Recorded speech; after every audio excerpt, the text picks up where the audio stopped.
আসসালামু আলাইকুম। আসসালামু আলাইকুম। ওয়ালাইকুম আসসালাম। কেমন আছেন সবাই? স্যার আসসালামু আলাইকুম। জি, আলহামদুলিল্লাহ ভালো। আপনি ভালো আছেন ভাইয়া? হ্যাঁ, আছি ভালো আলহামদুলিল্লাহ। তো আজকে একটু লেট হয়ে গেল। ৭:৪৫ এর জায়গায় এখন ৮:৫০-৫২ বাজে। এখন কথাটা হচ্ছে আমরা কি শুধু পরিসংখ্যানই পড়বো, অন্য কোনো সাবজেক্ট কি পড়বো না? বিষয়টা কি এরকম? ভাইয়া কি মনে করেন আপনারা? অন্য সাবজেক্ট নিলে ভালো হয় পাশাপাশি। হ্যাঁ, হ্যাঁ, কেন অন্য সাবজেক্ট পড়া জরুরি আমি বলি। কারণ ওই যে আমি গতকালকে ক্লাসে বলছিলাম যে মৌলিক ব্যবস্থাপনায় ওই প্রথম পরীক্ষায় প্রথম দিনই আর কেউ ও পরীক্ষা দিয়ে আর কেউ পরীক্ষার হলে আসে নাই। কেন আসে নাই বলেন তো? কারণ মৌলিক ব্যবস্থাপনায় আপনার যে ৩ ঘন্টা সময় দেয়, এই ৩ ঘন্টায় আপনি সম্পূর্ণ মানে অনেকে ২টা প্রশ্ন লিখতে পারছে। এরকম মানুষ আছেন যে ১০ বছর আগে পড়া ছাড়ছেন, কোনোভাবেই তার হাতে স্পিড নাই। না থাকাটা স্বাভাবিক।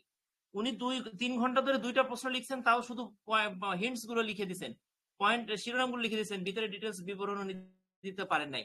এরকম আমাদের সবার হবে, এমনকি আমি আমার তো সব লিখবো, সুন্দর করে লিখবো এরকম প্রস্তুতি, কিন্তু আমি হাত কোনোভাবেই মৌলিক ব্যবস্থাপনায় আমি হাতের স্পিড বাড়াইতে পারতেছিলাম না। হ্যাঁ, পরের পরীক্ষায় ভালো হয়েছে, তবে হাতের স্পিড বাড়ানোর জন্য আপনাকে পরীক্ষার আগে নিজেকে বাসায় বসে ৩ ঘন্টায় এক সেট পরীক্ষা মৌলিক ব্যবস্থাপনা দিয়ে ফেলতে হবে। ঠিক আছে, দিয়ে আপনি টেস্ট করে দেখবেন যে আপনি আসলে ৩ ঘন্টায় পারলেন কিনা। তা না হলে আপনি একটা কি দুইটা ১৬ মার্কের অ্যান্সার দিয়ে আপনার চলে আসতে হবে। বুঝতে পারছেন? এরকম কিন্তু হবে। তো এই জন্য মৌলিক ব্যবস্থাপনাটা কিন্তু আমার চোখে ফার্স্ট সেমিস্টারের সবচেয়ে কঠিন সাবজেক্ট। মৌলিক ব্যবস্থাপনা, মানব সম্পদ আর অর্গানাইজেশনাল বিহেভিয়ার। ঠিক আছে, আর বিজনেস কমিউনিকেশনটা একটু সহজ। কেন? কারণ এখানে প্রশ্নগুলো একটু ছোট ছোট হয়, আকারে ছোট হয়। ঠিক আছে, আর এই পরিসংখ্যানটা একবারে সহজ আমার চোখে। কেন? কারণ হচ্ছে ৩ ঘন্টা লাগে না, ২ ঘন্টা ২.৫ ঘন্টায় পরীক্ষা হয়ে যাবে। আর ছোট ছোট প্রশ্ন, অঙ্ক টঙ্ক, এগুলো বিভিন্ন ম্যাথমেটিক্যাল টার্ম দিয়ে প্রশ্ন আছে, এগুলোর উত্তর দিবেন, সহজে হয়ে যাবে। এই জন্য আমার চোখে পরিসংখ্যান সবচেয়ে সহজ, বিজনেস কমিউনিকেশন তারপরে সহজ, আর মৌলিক ব্যবস্থাপনা সবচেয়ে কঠিন। কারণ এখানে অনেক লেখা লাগে, বুঝছেন? এটা চ্যালেঞ্জিং। এই জন্য আমি চাচ্ছিলাম যে মৌলিক ব্যবস্থাপনার ক্লাসগুলো আপনাদের করতে হবে। আর সেকেন্ড সেমিস্টার, থার্ড সেমিস্টারে প্রত্যেকটা সাবজেক্ট কিন্তু পরিসংখ্যানের মতো এরকম টেকনিক্যাল। কাজেই আমাদের কোনো সাবজেক্ট বাদ দিয়ে, আপনারা অনেকে বলছেন ভাই শুধু পরিসংখ্যান করাইলে হয় না। না, শুধু পরিসংখ্যান করাইলে আপনি বাকিগুলোতে আপনি প্রস্তুতি নিতে পারবেন আমার সাথে। ঠিক আছে, এই জন্য আপনাকে সবগুলো ক্লাস আমরা ধারাবাহিকভাবে করব। আমরা আমাদের পরিসংখ্যানের কিন্তু প্রথম অধ্যায় শেষ হয়েছে, তৃতীয় অধ্যায় আমরা চলছি। যদি ধারাবাহিকতা বজায় রাখেন, আপনি শুক্রবারের দিন স্কুলে যেতে পারেন আর না পারেন, আপনার কোর্স আশা করি আমাদের মাধ্যমে, আমাদের এই প্ল্যাটফর্মের যৌথ উদ্যোগের মাধ্যমে শেষ হবে। যাই হোক, কথা বাড়াবো না। এখন এই সাংগঠনিক আচরণটা দেখেন, অনেক নবম ব্যাচের ভাই বোন আছেন, তারা এখন থেকে প্রস্তুতি শুরু করছেন আমার সাথে। আমি চাই পিছনে যা হয়েছে হয়েছে, এখন থেকে আপনার প্রস্তুতিটা শুরু হোক।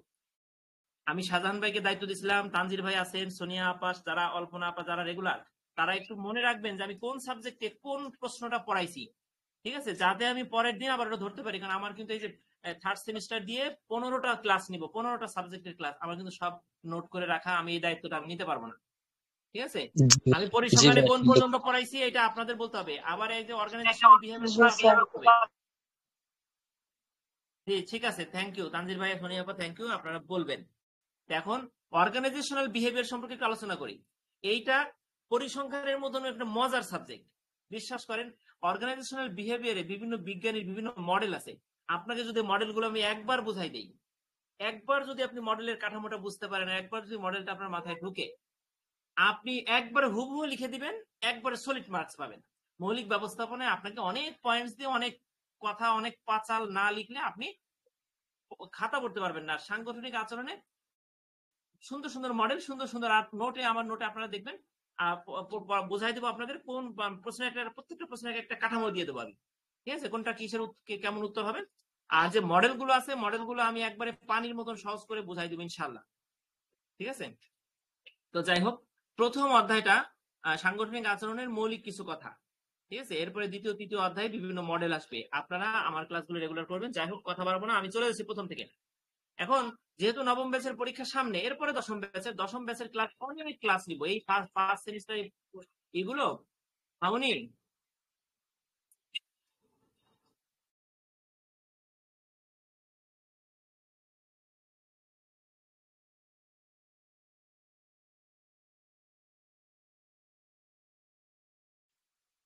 ওই যে গ্রামে আসছি তো, মানে হোম ডিস্ট্রিক্টে আসছি। এই মেয়েটা দাদু বাড়ি নতুন বাড়ি পেয়ে খুব মানে একবারে খুব চালু হয়ে গেছে। হ্যাঁ, এটা ধরবে ওটা ধরবে, দুষ্টুমি করে খুব।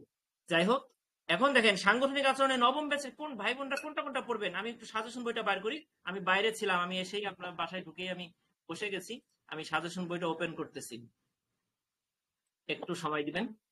আপনারা নবম ব্যাচের ভাই বোনরা ওই সব প্রশ্নগুলো, ট্রিপল স্টার প্রশ্নগুলো একবারে ঠুটস্থ করে যাবেন। আপনি যদি ভাবেন যে বিগত বছরের এক সেট প্রশ্ন পড়লে আমার সব কমন পড়ে, তা কিন্তু না। কারণ আমাদের কি হয়েছিল ফার্স্ট সেমিস্টারে, আপনারা জানেন যে প্রথম দুইটা প্রশ্ন হুবহু ভালো ভালো কমন পড়ছে, পরের গুলো কিন্তু তৃতীয় প্রশ্ন মানে বিজনেস কমিউনিকেশন থেকে কিন্তু ওই ধাঁচে ওইভাবে প্রশ্ন আসে নাই। তখন কিন্তু অনেকে প্রশ্নের রেজাল্ট খারাপ করছে। আর পরিসংখ্যানে ঢাকা কলেজ, মিরপুর বাংলা কলেজে একবারে মানে কি বলবো, মানে আমার মনে হয় যে বেশিরভাগ মানুষ খারাপ করবে। ঠিক আছে, এরকম একটা বিষয় হয়েছে, কাজে এরকম পরিস্থিতি আপনাদের পড়তে না হয়। আমি সাংগঠনিক আচরণ সাজেশনের পৃষ্ঠায় যাচ্ছি। হ্যাঁ, চলে আসছি। দেখেন, আপনারা নবম ব্যাচের ভাই বোনরা প্রথম যে প্রশ্নটা খুব মনোযোগ সহকারে পড়বেন সেটা হলো সংগঠন কাকে বলে। এটা দুই ব্যাচই পড়বেন, সংজ্ঞা। হ্যাঁ, সংগঠন কাকে বলে। আর একটা প্রশ্ন পড়বেন আচরণ এবং সংগঠনকে কিভাবে ব্যাখ্যা করবেন।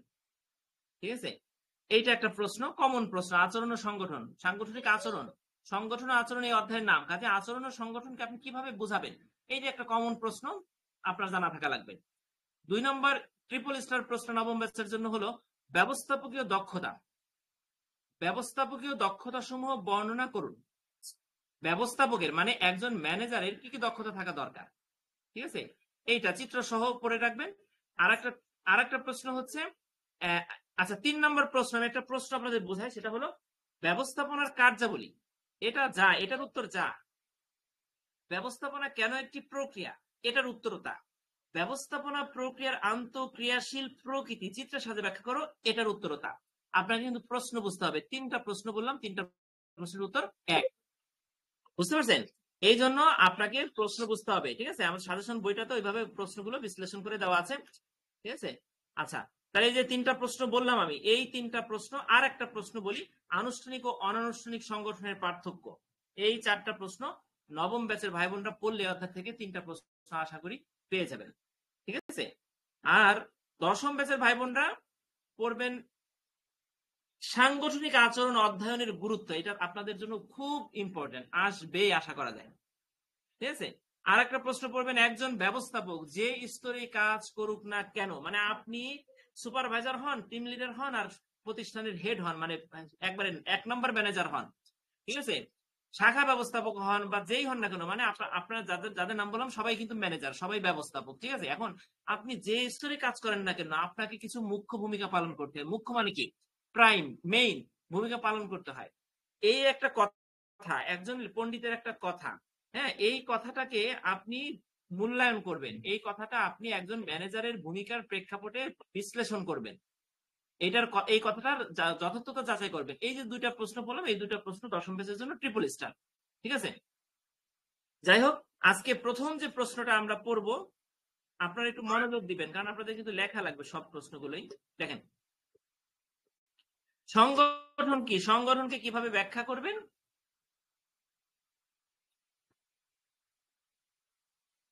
প্রশ্নের সাথে আনুষ্ঠানিক এবং অনানুষ্ঠানিক সংগঠনের পার্থক্য। এই 2টা প্রশ্ন একসাথে জোড়া লাগানো আছে। আমরা এই 2টা প্রশ্ন পড়বো, আপনাদের এই পার্থক্যটা আমি আজকে মুখস্থ করাই দিব। ঠিক আছে, এখনই লিখতে পারবেন, সবাই মনোযোগ দেন। সংগঠন কি মানে সংগঠন কাকে বলে, আপনি কি লিখবেন এখানে। দেখেন, 3টা প্যারাগ্রাফ আছে আমার এখানে। আপনি কি 3টা প্যারাগ্রাফ লেখার সময় আপনার হাতে থাকবে?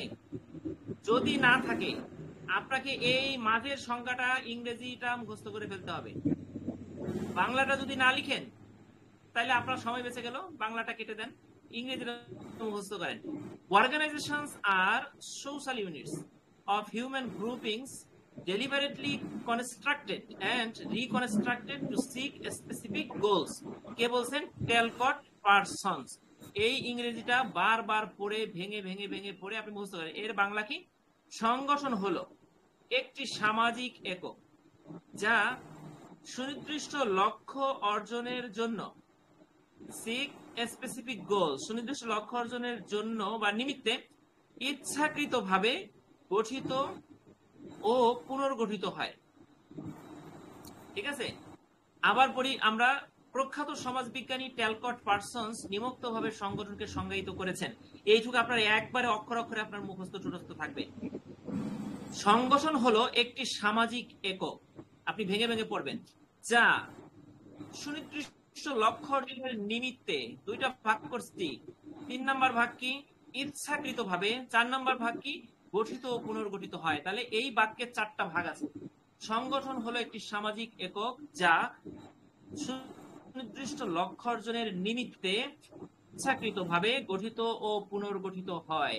ঠিক আছে, organizations are social units of human groupings deliberately constructed and reconstructed to seek a specific goals. কে বলছেন? ট্যালকট পার্সন্স। আমি এই সংজ্ঞাটা দেখেন, স্যারেরা কিন্তু প্রামাণ্য সংজ্ঞা দিতে বলে। প্রামাণ্য সংজ্ঞা মানে তো বুঝতে পারছেন, আওয়াজ কম। খালেদ ভাই, আমি তো আওয়াজটা বাড়াইছি। আচ্ছা, এবার কি আওয়াজ বেশি শোনা যাচ্ছে বলেন তো? সবাই কি আওয়াজ কম শুনতে পান? আমি কিন্তু 200% স্পিকিং আমার এখানে লেখা আছে।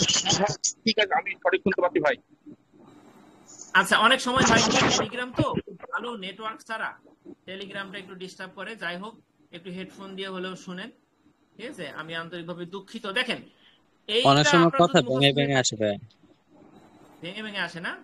কি জি, করবো বলেন, গ্রামীণ নেটওয়ার্ক, তারপরেও যদি ভেঙে ভেঙে আসে আসলে কিছু করার নাই। মানে এটা আমাদের দুর্ভাগ্য যে আমরা খুব হাই পাওয়ারফুল নেটওয়ার্ক আমরা পাই না।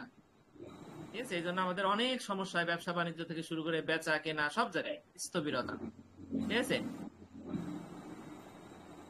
আচ্ছা, একেবারে মেইন জেলা শহরের উপরেই গ্রামীণ নেটওয়ার্ক। বলেন এবার, এর উপর দিয়ে আর কি আশা, কোন নেটওয়ার্ক আর ভালো থাকতে পারে? আচ্ছা, যাই হোক, ভেঙে ভেঙে আসলে বলবেন আমাকে, আমি রিপিট করবো তাইলে। এই যে সংজ্ঞাটা, এই সংজ্ঞাটা আপনারা বুঝতে পারছেন সবাই? 1 2 জন রেসপন্স করবেন ভাইরা। আপনি যদি না পারেন, আপনারা হ্যাঁ হ্যাঁ, থ্যাংক ইউ। আপনি যদি হাতে সময় না থাকে, সংগঠন কি শুধু এই মাঝের প্যারাগ্রাফটা বাংলা আর ইংরেজি মিলে লিখে দিলে স্যার আপনাকে 3-এ 3 দিয়ে দিতে পারে। কারণ সবাই কি করবে জানেন, এই ইংরেজি সংখ্যাটা কেউ দিতে পারবে না, 1 জন 2 জন হয়তো দিতে পারে, বাকিরা সবাই বাংলা টাংলা ওই যা ইচ্ছা তাই লিখে দিবে। এখন আপনাকে আরেকটু উপরের প্যারাগ্রাফটা আমি এখন যাচ্ছি, উপরের প্যারাগ্রাফে কি বলছে দেখেন। আমার কিন্তু পুরোটাই মুখস্থ ছিল, অন্তত প্রথম 2 প্যারা আমার খুব মজা লাগতো। দেখেন, সংগঠন বলতে মানুষের যে কোনো ঐক্যবদ্ধ কর্ম প্রয়াসকে বোঝায়। সমাজ বিজ্ঞানীরা সংগঠনকে বিভিন্নভাবে সংজ্ঞায়িত করেছেন। দুইটা একবারে সিম্পল বাক্য মাথায় ঢোকান। এখন পরের যে বাক্যটা, কেউ কেউ সংগঠনকে সামাজিক একক সোশ্যাল ইউনিট বলছেন, কেউ কেউ আবার সোশ্যাল সিস্টেম বলছেন। সোশ্যাল ইউনিট আর সিস্টেম দুইটা শব্দ মনে রাখেন, তাহলে আপনার এই বাক্যটা হয়ে গেল।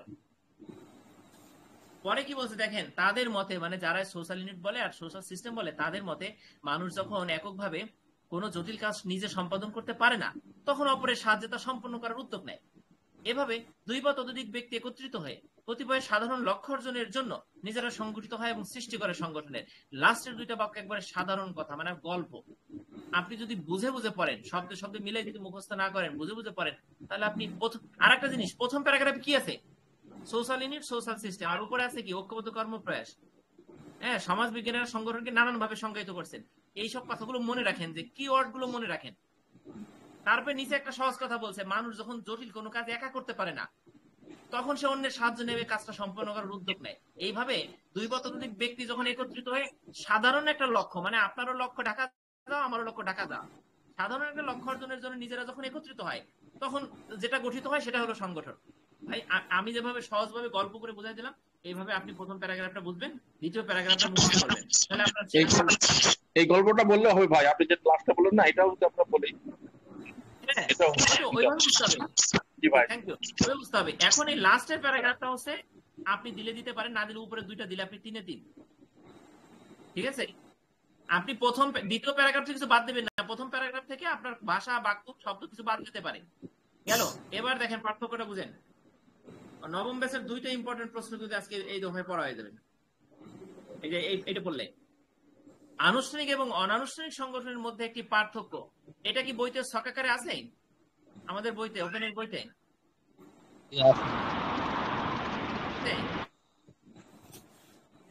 আচ্ছা, ভাই দেখেন বই আমার কাছে নাই, আপনার গাইডটাই আমার কাছে আছে ভাই, বইটা আপাতত আমার কাছে নাই। আচ্ছা জি ভাই। আচ্ছা ঠিক আছে, অনেক জি পাঠ্য ভাই, আপনার পুস্তকাকারে গাইডে নাই, আমি আছে। প্রত্যেকটা পাঠ্য পুস্তকাকারে লিখছি। ছকাকারে লেখার ফল কি জানেন? ছকাকারে লিখলে আমাদের তাড়াতাড়ি মুখস্থ হয়। আচ্ছা দেখেন, আনুষ্ঠানিক এবং অনানুষ্ঠানিক সংগঠনের পার্থক্য নিচের ছকের সাথে উপস্থাপন করা হলো। আপনি প্রথমে দিবেন সংজ্ঞা। মনে রাখেন 1 নাম্বার পার্থক্য কি? সংজ্ঞা। আপনি কথা বলেন তাহলে আপনার মুখস্থ হবে তাড়াতাড়ি, একবারে একবারে সহজ হয়ে যাবে। আমি বলি 1 ভাই, নাম্বার পার্থক্য কি? সংজ্ঞা। সংজ্ঞা 2 উন্নয়ন নাম্বার পার্থক্য গঠন, জি উদ্দেশ্য। 3 নাম্বার পার্থক্য গঠন। 4 নাম্বার পার্থক্য উদাহরণ। আমি ডিটেইলে যাব না, এটা ডিটেইলে যাব না। শব্দ আসে, শব্দ আসে ভাই, সুজন ভাই মিউট করেন, শব্দ আসে। কল্পনা পা মিউট করে রাখেন, কথা বললে আনমিউট করবেন। আচ্ছা, কথা বললে আনমিউট করবেন। দেখেন, প্রথমে পার্থক্য আসলে আপনি লিখবেন কি? সংজ্ঞা। চোখ বন্ধ করে আমার কথা শুনেন। পার্থক্যের দ্বিতীয় পার্থক্যটা কি? উদ্দেশ্য। কেন দ্বিতীয় পার্থক্যটা উদ্দেশ্য বলেন তো? কারণ আনুষ্ঠানিক অনানুষ্ঠানিক সংগঠনের সংজ্ঞা দিলেন, সংজ্ঞা দেওয়ার পরে আপনি তো বলবেন, আমাকে বুঝাইয়া যায় ভাই আনুষ্ঠানিক সংগঠন অনানুষ্ঠানিক সংগঠনের উদ্দেশ্যটা কি, আপনি কোন উদ্দেশ্যে সংগঠনটা করবেন। তাহলে একটা আমাকে একটা সংজ্ঞা বুঝাই দিলেন, বোঝানোর পরে তো আপনাকে উদ্দেশ্যটা বলতে হবে। উদ্দেশ্য বলার পরে ঠিক আছে, ওকে আপনার উদ্দেশ্য ভালো, তাহলে একটা সংগঠন করেন। তা করতে গেলে আপনাকে কি লাগবে? গঠন লাগবে। আচ্ছা, গঠন প্রণালী আপনি করলেন, করার পরে আপনাকে একটা এক্সাম্পল দিয়ে দেখা দেবে, ভাই আমরা একটা সংগঠন করব, সরকারের মতন করব, না হলে বিদ্যালয়ের মতো করবো, না হয় ব্যাংকের মতন করব। তার মানে প্রথম 4টা আপনাকে আমি আমার মতন করে বুঝাই দিলাম। প্রথমে দিবেন সংজ্ঞা, 2 নম্বরে দিবেন উদ্দেশ্য, 3 নম্বরে দিবেন গঠন, 4 নম্বরে দিবেন উদাহরণ। বলেন প্রথম 4টা মুখস্থ সবার? ভাই, হয়েছে ইনশাআল্লাহ। পয়েন্ট। আচ্ছা, পয়েন্ট গুলো মুখস্থ। এখন দেখেন, আপনি এক্সাম্পল দিলেন, এখন আপনার সংগঠন করার পরে সংগঠনে তো কারো না কারো নিয়ন্ত্রণ রাখতে হবে। আপনার একার নিয়ন্ত্রণ হোক, 10 জনের হোক, পুলিশের হোক, সরকারের হোক, নিয়ন্ত্রণ থাকতে হবে। 5 নম্বরে যে আসতেছে নিয়ন্ত্রণ ব্যবস্থা। 6 নম্বরে আসতেছে ভাই সংগঠন তো সদস্য ছাড়া হয় না, সংগঠনে তো সদস্য ঢুকবে বের হবে। 10 জন মিলে সংগঠন করে নতুন সদস্য ঢুকাবেন না, তাহলে তো সেটা সংগঠন হলো না, এটা তো পরিবার হয়ে গেল। পরিবারও একটা সংগঠন। এখন এখানে সদস্যতার ধরন থাকবে। লাস্টে যাইয়া সংগঠন করলেন, নিয়ন্ত্রণ করলেন, সদস্যতার ধরন করলেন, সদস্য নিয়োগের নিয়ম করলেন, সদস্য ঢুকলো বেরোলো, কিন্তু সংগঠন 6 মাস পরে যার সংগঠন নাই, ভেঙে গেছে। এই জন্য লাস্টের পয়েন্টটা হবে স্থিতিশীলতা। মানে একটা সংগঠনের জন্য মৌলিক এই 5টা বৈশিষ্ট্যই থাকে। আমরা এই বৈশিষ্ট্য 5টাকে সিরিয়াল বাই সিরিয়াল বুঝে পয়েন্টস গুলো আমরা মুখস্থ করে ফেলবো। ঠিক আছে, এরপরে আমরা এভাবে লিখবো। আমরা যদি পার্থক্যের বিষয়টা আগে মনে রাখি, তাহলে এপাশ ওপাশ ডান বাম এই পড়ে যাবে, পড়ে যাবে। এপাশ ওপাশ ডান বাম আমরা কি করতে পারবো? পার্থক্যটা সহজে আমরা লিখতে পারবো। ঠিক আছে। আচ্ছা, এখন আমি তাহলে সংজ্ঞাটা পড়ি। আমি লাইন বাই লাইন না পড়ে আমি আপনাদের এমনিতে একটু করি, সহজে বুঝাই দিই। দেখেন তাহলে ভালো হবে। সংজ্ঞাটা কি? আনুষ্ঠানিক সংগঠন মানে কি বলেন তো? মানে একটা অনুষ্ঠানের মাধ্যমে, একটা নিয়ম কানুনের মাধ্যমে আপনি গঠন করলেন। এই সরকার একটা আনুষ্ঠানিক সংগঠন, বিদ্যালয় একটা আনুষ্ঠানিক সংগঠন। মানে এখানে গল্প গুজব চলে না, যাই এই ক্লাস করাইতে হাজিরা নিতে হবে, হ্যাঁ উঠে যেতে হবে অফিসে, ক্লাস থাকলে আপনি ফোন টিপতে পারবেন না, বেশ কিছু রুলস আছে। ব্যাংক বেশ কিছু রুলস আছে, রুলস ছাড়া আপনি ব্যাংকে চাকরি করতে পারবেন না। আর একটা ধর্মীয় অনুষ্ঠান, মসজিদ, আপনার নামাজ পড়তে ইচ্ছা করেন, আপনি বের হয়ে আসলেন। আপনি একটা বিয়ের অনুষ্ঠান করলেন, আপনার ভালো লাগলো, আপনি গেলেন না। এখানে কিন্তু কোনো নিয়ম নাই, যদিও কিছু রুলস আছে, কিন্তু ওইভাবে লিখিত নিয়ম নাই। বই নিয়ম ফলো না করলে আপনার নামে মামলা হবে, আপনার চাকরি চলে যাবে। কোন নিয়ম আছে? সামাজিক উৎসবে, বিয়েতে আছে, ধর্মীয় অনুষ্ঠানে আছে, নাই। তার মানে আনুষ্ঠানিক সংগঠনের সংজ্ঞাটা কি? পূর্ব নির্ধারিত কাঠামো এবং নিয়ম অনুসারে পরিচালিত সংগঠনকে আনুষ্ঠানিক সংগঠন বলে। সামাজিক আর অনানুষ্ঠানিক সংগঠন কি? সামাজিক ও সাংস্কৃতিক আচারের ভিত্তিতে গঠিত সংগঠনকে অনানুষ্ঠানিক সংগঠন বলে। এখানে একটু ভুল আছে শব্দে, দেখেন চোখে বললো অনানুষ্ঠানিক আছে, এখানে কি হবে বলেন তো? অনানুষ্ঠানিক, অনানুষ্ঠানিক, অনানুষ্ঠানিক। ঠিক আছে, শব্দটা একটু কারেকশন করে নেবেন। ঠিক আছে, হ্যাঁ ভুল আছে, আমি ভুলটা আমি আমার ধরা পড়ে নাই, শব্দটা জাস্ট। এবার দেখেন, তাহলে আপনি সংজ্ঞা পালেন, এবার উদ্দেশ্যটা কি?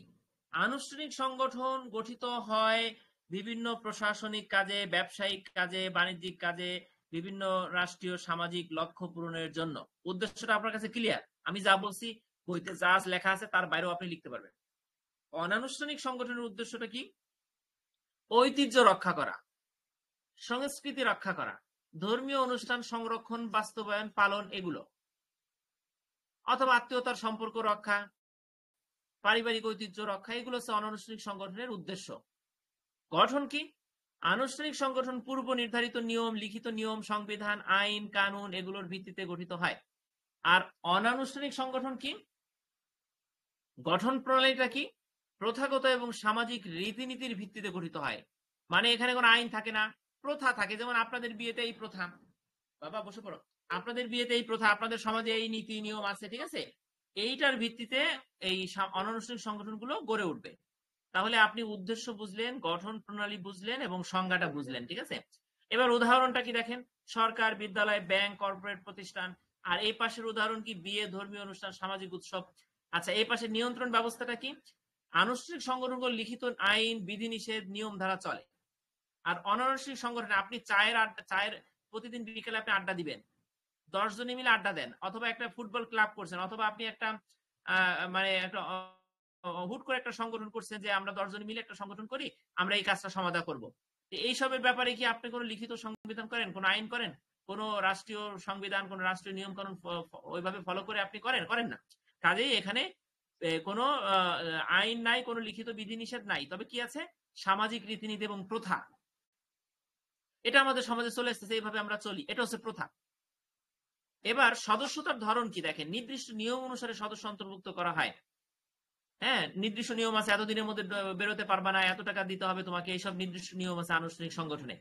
যেমন ব্যাংকে, স্কুলে, এই নির্দিষ্ট নিয়ম ছাড়া কিন্তু একজন চাকরি করতে পারে না, একজন ছাত্র ভর্তি হতে পারে না। আর অনানুষ্ঠানিক সংগঠনে ঢুকতে গেলে আপনার নির্দিষ্ট নিয়ম কানুন নাই, আপনি আসছেন, আপনাকে ফুলের মালা দিয়ে বরণ করে নিল, ঠিক আছে? অর্থাৎ এখানে আপনি ঐতিহ্যগতভাবে ঢুকতে পারবেন, অথবা কোন সম্প্রদায়ের ভিত্তিতে আপনি সদস্য ঢুকতে পারবেন, অথবা কোনো এলাকায় আপনি বাড়ি করলেন, এক এলাকা থেকে আরেক এলাকায়, সেখানে গিয়ে আপনাকে কি সদস্য ফর্ম পূরণ করে ওই এলাকার সমাজের সদস্য হতে হয় না, ওই এলাকায় আপনি গেলেই আপনাকে তারা বরণ করে নিচ্ছে। তার মানে এখানে সদস্যতার ধরনটা কোনো নির্দিষ্ট নিয়ম অনুসারে হয় না। এবার লাস্টে স্থিতিশীলতা কি দেখেন, আনুষ্ঠানিক সংগঠনগুলো সাধারণত দীর্ঘস্থায়ী এবং আনুষ্ঠানিক কাঠামোর অধীনে চলে। হুট করে কি একটা ব্যাংক, হুট করে কি একটা স্কুল, হুট করে কি একটা প্রতিষ্ঠান ভেঙে যায়? হুট করে কি একটা বড় কোম্পানি ভেঙে যায়? যায় না। এখানে অনেক নিয়ম কানুন আছে, দীর্ঘস্থায়ী এবং আনুষ্ঠানিক নানান কাঠামোর অধীনে এরা চলে। আর অনানুষ্ঠানিক সংগঠন কি?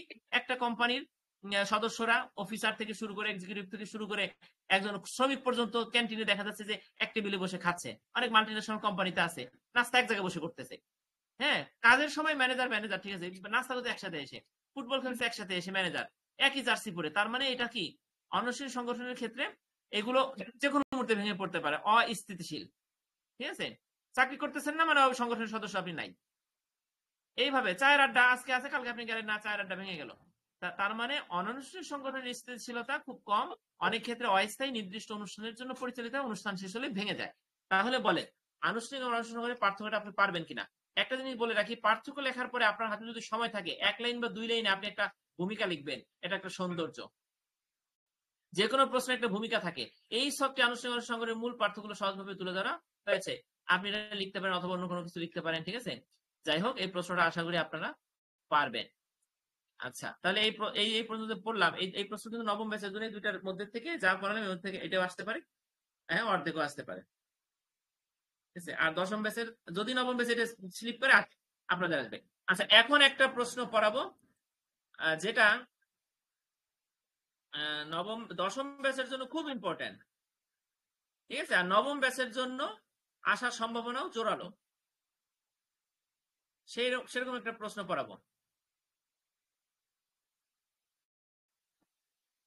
কমন একটা ওদের কমন ইম্পর্টেন্ট প্রশ্ন, নবম ব্যাচে না আসলে দশম ব্যাচে এসে পড়বে, আবার দশম ব্যাচে, নবম ব্যাচে নাও আসতে পারে, দশম ব্যাচে আসতে পারে, ঠিক আছে? সেটা হলো, যাচ্ছি দেখেন, একটা প্রশ্ন, ছোট্ট একটা প্রশ্ন পড়ায় শেষ করে দিব।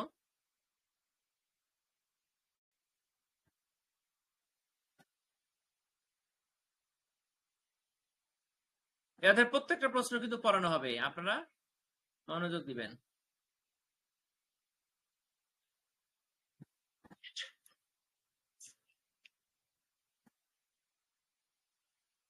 আচ্ছা, এই প্রশ্নটা একটু সময় লাগবে, মানে এখন আমাদের হাতে 13 মিনিট সময় আছে, এই প্রশ্নটা একটু সময় লাগবে। দেখেন, এই প্রশ্নটা আমি একটু বুঝাই দেই, আপনারা একটু মনোযোগ দেন। ব্যবস্থাপনার কার্যাবলী আসলে আপনি এই 4টা কার্যাবলী লিখবেন: পরিকল্পনা, সংগঠিতকরণ, নেতৃত্ব দান, নিয়ন্ত্রণ, এই 4টা লিখবেন। 4টার বাইরে আপনি লিখবেন না। গেল? যদি ব্যবস্থাপনা একটা প্রক্রিয়া, বুঝিয়ে বলুন। এটা যদি আসে তাও এই 4টা। যদি বলে ব্যবস্থাপনা প্রক্রিয়ার আন্তঃক্রিয়াশীল প্রকৃতি চিত্রের সাহায্যে ব্যাখ্যা করো, তাহলে এইটা আন্তঃক্রিয়াশীল কেন কালকে বোঝাই দিব। একজন ব্যবস্থাপক যে স্তরে কাজ করুন না কেন, তাকে কিছু মুখ্য ভূমিকা পালন করতে হয়। ব্যবস্থাপকের মুখ্য ভূমিকার আলোচনা করো, বিভিন্ন ভূমিকার প্রেক্ষাপটে যথাযথ আলোচনা করো। এখন আপনি আলোচনা করার সময় আপনাকে এই ভূমিকাটুক লিখতে হবে। হ্যাঁ, এই ভূমিকাটুক কিন্তু এখানে যতগুলো প্রশ্ন আছে, এখানে এই প্রশ্নের প্রেক্ষাপটে এই ভূমিকা একটু কম বেশ করা লাগতে পারে। আপনাকে কালকে পড়ালে আপনি বুঝতে পারবেন। ভূমিকা 2 প্যারা দিবেন না আপনি, কিন্তু এই যে অনেকগুলো প্রশ্ন বিধায় আমি 2টা প্যারা লিখছি এখানে, আপনি এখান থেকে কম বেশ করে লিখবেন। কোন প্রশ্নটা আসলে কোনটা লিখবেন, ভূমিকা। হ্যাঁ, বুঝতে পারছেন? জাস্ট ভূমিকাটা চেঞ্জ হবে। এখন এইখানে দেখেন, এই যে 4টা ভূমিকা, মানে এখানে একটা কথা বলছে না, একজন ব্যবস্থাপক যে স্তরই কাজ করুন না কেন, মানে সুপারভাইজার হলেও ওনাকে 4টা কাজ করতে হবে, ওই ম্যানেজার হলেও 4টা কাজ। ম্যানেজার বলতে মানে টপ লেভেলের ম্যানেজার, মানে সুপারভাইজারের লিড দেয় যিনি, উনি যদি হন তাহলে ওনাকে 4টা কাজ করতে হবে। আবার টিম লিডার, ওনাকে 4টা কাজ। মানে যে স্তরেরই ম্যানেজার হোক না কেন, তাকে এই মুখ্য 4টা ভূমিকা পালন করতে হয়। ঠিক আছে, এই 4টা করতেই হবে। তাহলে এই প্রশ্নটা কিন্তু একই উত্তর। আপনি এই দেখেন, আমরা এই প্রশ্নটা যদি পড়ি তাহলে কমপক্ষে 3টা প্রশ্ন, আমাদের এই অধ্যায়ের অর্ধেকটা শেষ। এই প্রশ্নটা নবম এবং দশম উভয় ব্যাচের জন্য ইম্পর্টেন্ট। কোন ব্যাচে আসবে, এমনকি নবম ব্যাচে আসলে দশম ব্যাচে আসতে পারে অন্যভাবে। বুঝতে পারছেন? একই প্রশ্ন 2 ব্যাচে 2 রকম করে আসবে, কিন্তু আপনাকে এইভাবে লিখতে হবে উত্তরটা। তাহলে এটা কালকে বোঝাবো। এখন আজকে ছোট্ট একটা প্রশ্ন বোঝায় আপনাদের ক্লাস শেষ করে দেবো। দেখেন। আচ্ছা ভাইয়া, এখানে যে 4টা পয়েন্ট আছে, এখানে কি মানে এখানে তো অনেকগুলো কথা লেখা আছে, পয়েন্টের মধ্যে কি বোঝানোর ক্ষেত্রে কি এক লাইন দিলে হবে প্রতিটা পয়েন্টে? পয়েন্টের ক্ষেত্রে আমি পয়েন্টে যাচ্ছি। আপনার এই প্রশ্নটা অনেকে এক লাইন, অনেকে কি করে জানেন, আমি একটু বুঝাই দিই। মানে সময় থাকে না বলে উপায় নাই, তারা কিন্তু ভালো ছাত্র, জেলার মধ্যে ফার্স্ট, কিন্তু একটা পর্যায়ে তাদের বয়স সময় না থাকার কারণে পরিকল্পনা সিদ্ধান্ত গ্রহণ 1 নাম্বার। এরপরে এইখানে আবার 2 নাম্বার দিতেছে, 2 নাম্বার দিয়ে লিখতেছে সংগঠিতকরণ, 3 নাম্বার দিয়ে, মানে জাস্ট পয়েন্টস গুলো লিখে দিয়ে যাচ্ছে, ভিতরের একটা বাক্য লেখার সময় তার হাতে নাই, বা লেখার মতন হাত চলে না। এরকম করলে ভাই মার্কস পাবেন না। তবে যদি একান্তই সময় না পান তখন লিখতে পারেন, হয়তো আপনাকে 2-3 দিবে, আপনার পাস হয়ে যাবে টেনে টুনে। কিন্তু আপনি এই যে প্যারাগ্রাফটা 1 নাম্বার দিয়ে যে আপনি হিন্টসটা লিখলেন, শিরোনামটা লিখলেন, টাইটেল লিখলেন, লেখার পরে আপনাকে এখানে কয়টা বাক্য আছে আমরা গুনি এখনই, 1টা 2টা 3টা 4টা বাক্য আছে ভাই।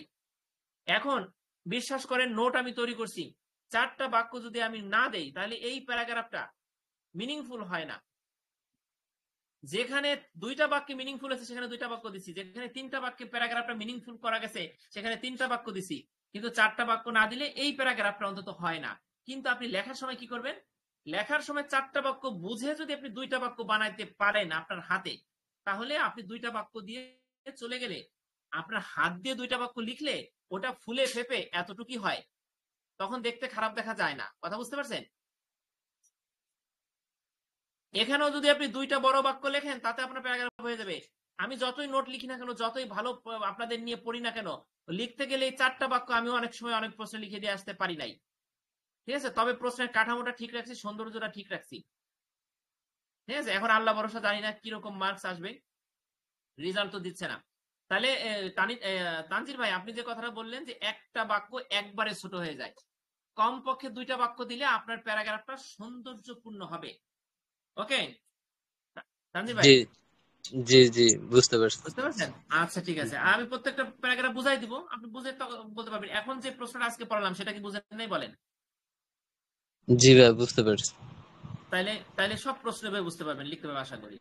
আচ্ছা, একটা জি ছোট্ট একটা প্রশ্ন পড়াবো, সেটা পরে আমরা শেষ করবো। দেখেন এই প্রশ্নটা, প্রক্রিয়া কি, এইটা আমাদের আসছিল 8ম ব্যাচে। ঠিক আছে, 8ম ব্যাচে আসছিল, কিন্তু আমরা এই প্রক্রিয়াটা কিন্তু আমাদের আগের সাজেশনে ছিল না। এটা কিন্তু আপনারা ওই 10ম ব্যাচের জন্য এটা ইম্পর্টেন্ট। ঠিক আছে, দেখেন প্রক্রিয়াটা কি। প্রক্রিয়া বলতে বোঝায় কোন নির্দিষ্ট উদ্দেশ্য পূরণের জন্য একের পর এক ধারাবাহিক ও সুশৃঙ্খল ধাপে। প্রক্রিয়া মানে কিন্তু বুঝলাম ভাই, মেশিনের ভিতরে কাঁচামাল দিলেন, ওইখান দিয়ে বেরোলো, প্যাকেট করলেন, আপনার ওই গাড়িতে উঠাই দিলেন, দোকানে চলে গেল। এটা হচ্ছে প্রক্রিয়া, একের পর এক একই সিস্টেমে কিন্তু হচ্ছে। প্রক্রিয়া মানে তো আমরা সিস্টেম জানি, প্রসেস। এখানে তাই বলছে কোন নির্দিষ্ট উদ্দেশ্য, এখনই মুখস্থ করেন সবাই, কোন নির্দিষ্ট উদ্দেশ্য পূরণের জন্য একের পর এক ধারাবাহিক ও সুশৃঙ্খল ধাপে সম্পাদিত কার্যক্রমের সমষ্টিকে প্রক্রিয়া বলে। প্রথম বাক্যে সংজ্ঞা শেষ। সহজভাবে যদি বলেন, দুইটা বাক্য না দিলে একটা ছোট্ট একটা 3 মার্কের প্রশ্ন হয় না, এই জন্য সহজভাবে বললে প্রক্রিয়া হলো এক ধাপ থেকে পরের ধাপে, প্রক্রিয়া হলো এক ধাপ থেকে পরের ধাপে অগ্রসর হয়ে একটি নির্দিষ্ট ফলাফল অর্জনের, মানে একটা বিস্কিট তৈরি করার জন্য, বিস্কিট হচ্ছে ফলাফল, একটা ফলাফল অর্জনের নিয়মিত পদ্ধতি। বিস্কিট কি একবার তৈরি হয়ে থেমে যায় নাকি ওটা আবার আরেকটা বিস্কিটের জন্য আরেকবার রিপিট হয় ওই একই ঘটনা? তাহলে আপনারা বলেন যে দুইটা বাক্যের মাধ্যমে প্রক্রিয়ার সংজ্ঞা দেওয়া হয়েছে, আপনারা দুইটা বাক্য বুঝছেন এবং এখন কি বলতে পারবেন, লিখতে পারবেন পরীক্ষায়? জি, লিখতে পারবো। আচ্ছা, তাহলে এইভাবে পড়তে হবে, ঠিক আছে ইনশাল্লাহ। তা আজকে একটু দেরিতে শুরু করছি, কারণ হচ্ছে যে বাড়িতে আসছি, ঠিক আছে, একটা জায়গা কিনতেছি, আবার ছোট বোনের অপারেশন, এখন অপারেশন থিয়েটারে আছে, তা আমি বাচ্চাটার জন্য আমরা চলে আসছি বাসায়, বাচ্চাটা বিরক্ত করে ঘুমাবে, ঠিক আছে। তারপর আমি ক্লাসটা নিলাম এবং আমি আমাদের 9:30 আজকে 9:30 আবার আমরা সেকেন্ড সেমিস্টারের পড়াটাও পড়বো, কারণ মাথার উপরে দুইটা পরীক্ষা একসাথে ভাই। এখন এই যে নোট লিখতে যাই যা একটু পড়া হয়, কিন্তু ওই ভালোভাবে পরীক্ষা একবারে ভালো রেজাল্টের জন্য প্রস্তুতি আমার নাই। জাস্ট 9:30 আমরা সেকেন্ড সেমিস্টারে পড়াশোনা করব, আপনারা নবম ব্যাচের সবাই থাকেন, তাহলে আপনারা তো শেষ করে ফেলছেন ক্লাস, কিন্তু এখন যদি চিন্তা করে দেখেন তো কয়টা প্রশ্ন আপনি পারেন। সেকেন্ড সেমিস্টার কিন্তু আপনার শেষ, অ্যাসাইনমেন্ট শেষ হয়ে গেল, জমা দেওয়ার লাস্ট ডেট চলে গেল। তাহলে সেকেন্ড সেমিস্টারে আপনি এই যে কঠিন কঠিন সাবজেক্ট সেকেন্ড সেমিস্টার যে শেষ করবে, আর থার্ড সেমিস্টার যে ব্যবস্থাপক অর্থনীতিটা শেষ করবে, তার এমবিএ শেষ। পরিসংখ্যান কিছু না, পরিসংখ্যান একটা বাচ্চা সাবজেক্ট, ওখানে ব্যবস্থাপক অর্থনীতিতে ভাই অ্যাডভান্স অ্যাকাউন্টিং আছে, আর একটা আছে ম্যানেজারিয়াল অ্যাকাউন্ট থার্ড সেমিস্টারে। যারা অ্যাকাউন্টিং কোনোদিন করেন নাই, যারা কমার্স আর্টস এর ছাত্র, তারা ভাই অ্যাকাউন্টিং করতে যেয়ে তাদের একটু ঝামেলা হবে, ঠিক আছে। তাই বলে যে আপনি এমবিএ শেষ হয়ে গেল তা কিন্তু না, কারণ আমি নিত্য নতুন পদ বের করে আমি আপনাদের সহযোগিতা করব। সেকেন্ড সেমিস্টারে স্যার বলছে যে যারা অ্যাকাউন্টিং পারবেন অ্যাকাউন্টিং বাদ, খালি একটু বেশি বেশি রিটেন প্রশ্ন পড়ুক। আর থার্ড সেমিস্টারে মেইন ক্যাম্পাসের স্যার বলছে যারা অঙ্ক পারবেন না, কিছু 5টা অধ্যায় বেছে নেন, একটা অধ্যায় থেকে অঙ্ক আসবে না, থাকে 4টা, ওই 4টা অধ্যায় থেকে প্রশ্নগুলো বেশি বেশি প্রশ্ন পড়েন, যাতে আপনার ক খ কমন পড়ে যায়। আর থাকে গ নাম্বারে আপনি চেষ্টা করেন সর্বোচ্চ 3টা অধ্যায়ের যে অঙ্কগুলো অনুশীলনীতে আছে এবং বইয়ের ভিতরে আছে, এইগুলো আপনি চেষ্টা করেন। আপনি কিছু কিছু জিনিস চোখে এঁকে ফেলান, কিছু কিছু জিনিস মাথায় এঁকে ফেলান, কিছু কিছু জিনিস ছোটে এঁকে ফেলান, আপনার তো পাস করতে হবে। হ্যাঁ, এঁকে এঁকে আপনি একটা অঙ্ক বারবার প্র্যাকটিস করেন, করতে করতে আপনার মুখস্থ হয়ে গেল। মানে এটা হচ্ছে চোরাগুপ্তা কথা, কারণ আপনার পক্ষে বোঝা সম্ভব না হলে আপনার জন্য অপশন আছে মুখস্থ, ঠিক আছে। এটা করেও এইভাবে আমরা নানান পথ বের করে করে আমরা সবাই গ্রুপ স্টাডির মাধ্যমে আমরা ভালো রেজাল্ট করার চেষ্টা করবো। তো যাই হোক, সবাইকে অনেক অনেক ধন্যবাদ। আর একটা কথা আমি বলে রাখি, আজকে অনেকে আছেন, আমি একটু বলে রাখি, সেটা হচ্ছে কি, কার্য ব্যবস্থাপনার একটা বই নাই। আমি বিক্রির উদ্দেশ্যে বলতেছি না, যদি আমি ভালো মানের শিক্ষক হতাম তাহলে আমি মোতাহার স্যারকে বলতাম, স্যার আমার বইটাই আপনি আপনার ভার্সিটিতে চালান, কিন্তু এটা কি সম্ভব? আমি ছাত্র, আমার বইকে ভার্সিটিতে চালাবে না। কিন্তু ওপেন ইউনিভার্সিটি যে 10তম ব্যাচে একটা কার্য ব্যবস্থাপনার বই লিখতে পারলো না, 4 বছর ধরে লিখতেছে, স্যারেরাই 4 বছর ধরে লিখতে এখনো হয় না। তাই সেই কার্য ব্যবস্থাপনার এমন সুন্দর একটা বই আমি লিখছি, ঠিক আছে। আপনারা আমার ক্লাসে থাকেন, নোট নিতে হবে, বই নিতে হবে, এরকম কথা কখনো আমি বলি না। আমার ক্লাসে থাকেন, কার্য ব্যবস্থাপনার ক্লাসটা, যাতে আপনার কার্য ব্যবস্থাপনা ভালোভাবে শেষ হয়, ঠিক আছে। আর বাজারের 5টা বই কিনছি আমি এই কার্য ব্যবস্থাপনা লেখার জন্য, 5টা বই ভাই এই মোটামোটা, প্রত্যেকটা বইয়ে 60-65 করে প্রশ্ন, আপনি কোনটা রেখে কোনটা পড়বেন, ঠিক আছে। যাই হোক, কার্য ব্যবস্থাপনার ক্লাস সেকেন্ড সেমিস্টারে কেউ মিস করবেন না, পারলে 10ম ব্যাচের ভাই বোনরাও থাকে। তো আজকে এ পর্যন্ত, সব ভাই বোনকে অনেক অনেক অনেক ধন্যবাদ, ঠিক আছে। এটা আমরা রেখে দিব। আসসালামু আলাইকুম ভাই। ঠিক আছে। আর হ্যাঁ ভাই, ওই যে আমাদের জন্য নবম ব্যাচের জন্য এখানে 3টা প্রশ্ন বলেছিলাম, 1, 3, আরেকটা প্রশ্ন কোনটা ভাই, মানে গুরুত্বপূর্ণ প্রশ্নটা? এটা শোনেন, আপনি যে সাজেশন বইটা নিচ্ছেন না, জি, ওই সাজেশন বইটাই লেটেস্ট, ওইটার যে ট্রিপল স্টার আছে ওইগুলো পড়লে আশা করি 90% কমন পড়বে, আর 10% প্রতিবার নতুন প্রশ্ন ইনক্লুডেড হয়। জি ভাই, বুঝছেন? ইনশাল্লাহ ওই নতুন ইনশাল্লাহ। প্রশ্নগুলো আপনি এমনি পেরে যাবেন, এমনি পেরে যাবেন। আপনি ট্রিপল স্টার গুলো শেষ করে ফেলান সব বইয়ের, আপনার পরীক্ষায় আচ্ছা একবারে মানে আচ্ছা, আপনার কি বলবো 80% অ্যান্সার হয়ে যাবে। জি ভাই, জি ইনশাল্লাহ ভাই, ইনশাল্লাহ। জি জি, আচ্ছা আসসালামু আলাইকুম। ঠিক আছে। আর পড়াশোনা সংক্রান্ত বিষয়ে আমাকে পার্সোনালি মেসেজ দিবেন, কোনো প্রশ্ন না বুঝলে মেসেজ দিবেন, কোনো প্রশ্নের উত্তর না থাকলে আমাকে মেসেজ দিবেন। বাংলা আর্টিকেলে ফার্স্ট সেমিস্টারে 90 ভাগ প্রশ্ন আছে, বাংলা আর্টিকেলটাই সার্চ দিবেন, প্রশ্নের দুইটা কিওয়ার্ড লিখে সার্চ দিলে 90 ভাগ প্রশ্ন বাংলা আর্টিকেলে দেওয়া আছে, বাংলাআর্টিকেলস.com।